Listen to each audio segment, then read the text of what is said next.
Hello, it's Michelle. Hi, guys. Lovely to speak to you all again. And today, wow, tomorrow morning, I go for my surgery. What a big thing that is, and a big moment in my life. Something I've been thinking about doing for years, and now the time has come. And yes, woo, I'm excited. I am going in tomorrow morning at 6 o'clock, and I believe I'm going to be about second on the list, which is great. Um, Today, I thought would be a good opportunity for us to have a quick chat about how do I track weight? How do I track measurements? What is more important for me, weight or measurements, stuff like that.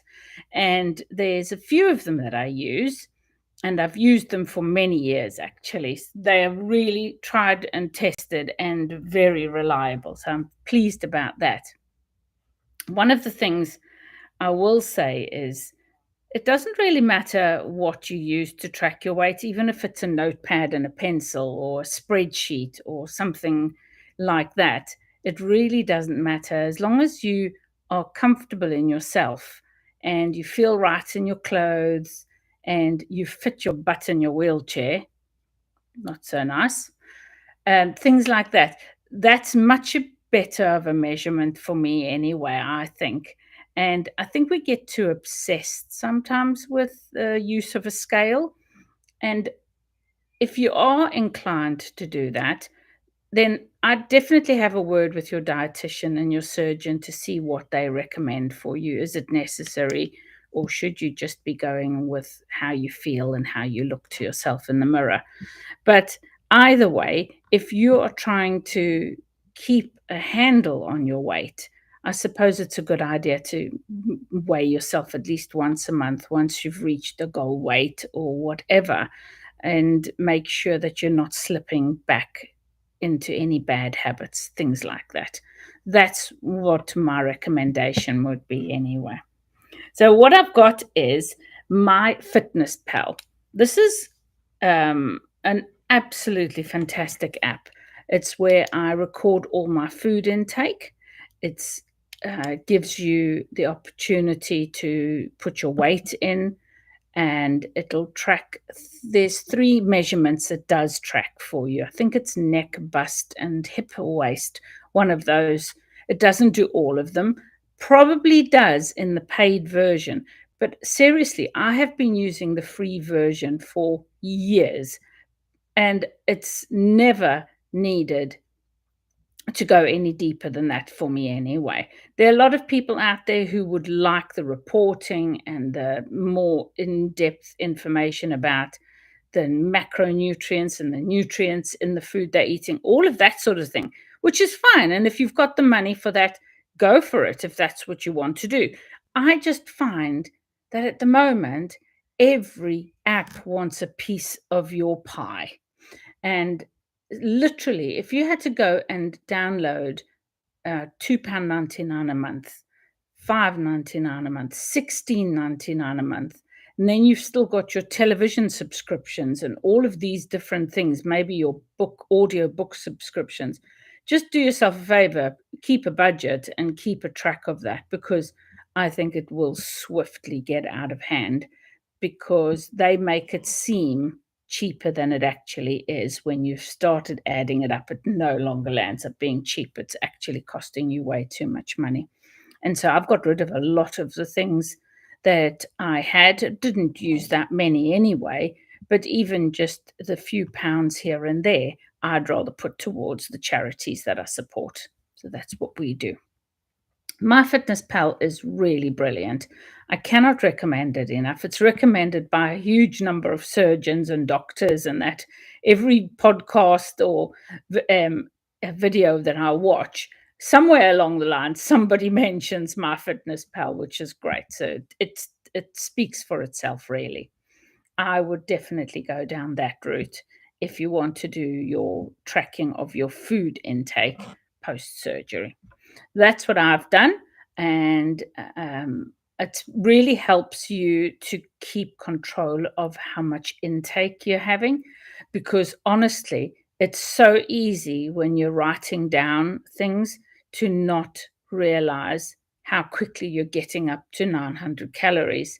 It's a very small amount when you think about it. So just track it carefully, even if it is just for the 2 weeks that you're on the liver reducing diet. So that's my number one app that I use. The other one I use is one that was downloaded when I bought my pardon me, but I bought my scale, and my scale is Bluetooth enabled. I've had the scale for probably 8 years or something like that, and the app was just what they suggested you download for it. I don't think it's specific to that scale. It's probably one that you can use with multiple scales. Anyway, that one's really good because you have to put the Bluetooth on. When you stand on the scale, it'll send all of the details to your app very nicely. Because I also have the health app on my phone, I've got an Apple device. It also sends that information across to there. I share the data between the two apps. The scale itself will then also record bone density, fat percentages. Did I say bone mass? Oh, it's not density, it's bone mass. And a few other things as well. BMI, definitely. And that's really useful. I use that all the time. When I'm really, really trying to be strict, I might weigh myself once a week. But at the moment, I'm really unsure of whether I should be weighing myself more than once a month. And I don't want to get into this, stressful habit of weighing myself every few days or once a week because I want to see what weight I've lost. As I said before, sometimes it's just about how you're feeling. Are you eating properly? Are you eating the right things? And then see from there. Because let's face it, in the first year or so, you're bound to lose weight anyway. What's the point of necessarily recording it?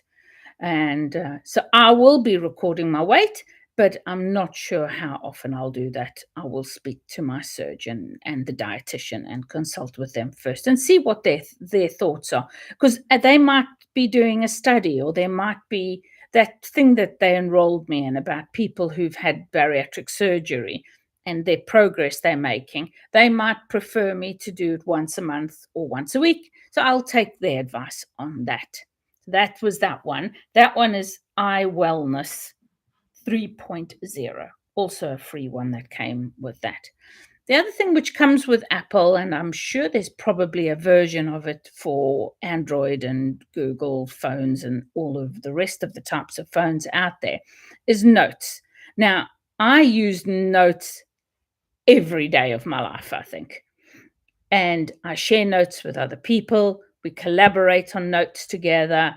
And in this instance, I use notes to track all the information that I've got in my brain that I need to put down on paper.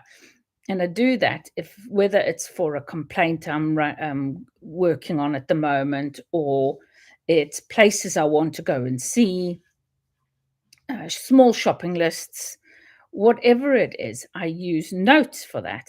And when it comes to trying to monitor a long-term history of something like my weight loss journey, I will put it in notes as well. And that way I can put a date, and then I can fill in all of the details from that day's conversation or email, whatever it is. Some pictures can go in there, anything you want. And the beauty of notes is you can synchronize it to all of your devices. If I go out of home and I suddenly need to look at a note because it had a particular food that I should be trying to eat, or a protein that I should be having, I can nip into notes and I know it'll have synchronized to my device. It'll be up to date and I can use it directly from there. So, notes for me is absolutely essential. I've started recently using it to track my body measurements. I have a very extensive spreadsheet on my laptop, which I use for body measurements. That's for all my sewing. And everybody in the family has a column and all these rows, hundreds of rows, not hundreds, but dozens of rows of different body measurements in case I need to make them something. So I keep that in there, but I didn't want to put my measurements for my weight loss into that at this point in time because it's not this for the same reason. And notes has just been easy. I've made 4 columns, I think it is, or 5 columns, and I've put that into that, the date on the one side, and then all the measurements across the top. And I will be measuring my neck, my bust, my waist, my hip, my thighs, and my upper arms. So I'll be doing all of those measurements on there because on MyFitnessPal, I think that you can pay, the paid version will give you that, but I don't pay for it. So that is notes, my favorite thing. And then finally, I mentioned it briefly just now, health. Health is the Apple app for tracking all sorts of things about your health. And it just keeps growing as well. So my basic medical information is in there as well, medications that I take. It receives my weight, my BMI, all of those things it receives. I can also go and add on my blood pressure. What else is it? Blood pressure is another one that we commonly do. I don't remember. Anyway, they're all in there. So when I need them, I will go in and I'll actually put them into my health app as well, because it is a quick and easy way for anybody in the family to have a look at what medication I'm on if there's ever an emergency, and it's got everything in there for me. So I'll continue to use that because most of the data gets dragged across into there anyway. And it's on my phone, comes as standard with your phone. That, everybody, is that. I use all of those things to track what my health is, what my weight is, what my size is, and I'll continue to do that over the coming year or two. I think it's going to take a while post surgery to get used to the idea that I'm losing weight still. But at a point in time, I'm anticipating we're reaching a sort of either a goal weight or a plateau or something. I don't know. I mean, I have no idea. But if I do, once I'm in that mode and I'm confident that I'm staying within a target range for an extended period of time, I will definitely consider dropping these and not doing them anymore. I think we place so much emphasis on weight and weight loss and obesity and all of that, that it can become such a triggering thing that you're concerned all the time about what you eat. When can you eat? Is there a shop close enough to me to get food if I get hungry? We are totally obsessed with food because it's everywhere around us constantly, every day, every minute of every day. And so that was me, and that's what I'll be doing going forward. But I just wanted to say, if any of this has helped you, if you've got any apps that you'd like to chat about or that you use that you've loved and you want to share it with people, please put it in the comments and share it with other people as well. And I won't be seeing you tomorrow, probably the day of my surgery. I will possibly see you on Saturday, where I will give you a quick update on how I'm doing. And then from that point on, I will see what people are asking me and what information other people may want before I decide whether to continue with doing some videos. It might just be a once a month thing in the future. Who knows? But that's me for today. So the next time you see me, I will have a tiny stomach, because I'm going to have a huge 80% of my stomach removed. And yeah, I will be on a liquid diet for 2 weeks post that. So cheers, everybody, to my mug of Bovril. Thank you very much, with a spot of English mustard in it. Very nice. I can recommend it. Yeah, I know. But I'm a lady of simple tastes.